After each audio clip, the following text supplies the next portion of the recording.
Thank you for joining me on this special video broadcast. My name is Oladipupo Clement. On this video, I want to share with you on pitfalls to avoid when buying landed properties in Nigeria. Now, it's important I mention this and put this out. Land banking is a smart way of increasing value or multiplying the value of your funds over a long period of time, all right? And people over the years, wealthy people over the years, have leveraged that to create cash flow investment properties, in city centers, all right? Leverage, and then when they make money, they go back again into other places, because you see, anywhere that is 30 minutes to 60 minutes from city center is also a potential city. And the fact remains that a city today was a village or bush yesterday. A bush today will be a city tomorrow. Now, there are key indicators that points to the direction of development, and we call it the axis of city development. Those three key indicators are as follows. Number one, massive residential estate development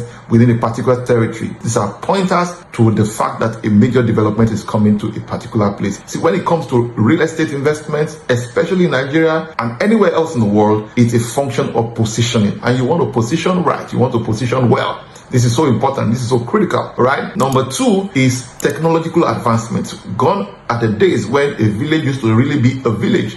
Today, technology has changed everything. So you can literally carry out any business transaction from wherever you are in the world once you have access to the internet, all right? Number three is massive government presence. So when you see road rehabilitation, you see a road has been commissioned for rehabilitation or construction, these are all pointers, to city development, all right? For example, there's a place called Epe in Lagos, Nigeria, and that territory has massive government presence, especially with regards to infrastructural development. So if there's anything that government is doing way ahead of time, is providing infrastructure, right? And these are key drivers for growth. Now, there are two key things that drive the value of real estate. Number one is the quality of people that move to a particular territory. The quality of people, the caliber of people that move to a particular territory.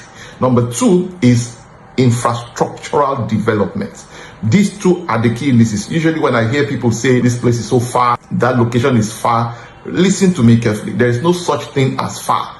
It's only far depending on where you are coming from. It's only far depending on where you are coming from. And this is so important, right? So whenever you hear of infrastructural development, there are other three important ingredients to infrastructural development. Some infrastructural developments are private sector led, some others are public sector led, and in some other instances is public-private partnerships, PPP, all right? So it's important to recognize and pay attention to development. When you see the direction of development, it's always important to position yourself, especially when you want to go into land banking. Now, there are a number of pitfalls, and what I'm going to be doing over the next couple of videos, I'm going to be dropping on this channel, is to share with you some of those pitfalls to avoid, when land banking, particularly in Nigeria. So whether you live abroad or you live in Nigeria, please pay attention to this. These pitfalls were not avoided by some people, and today they are victims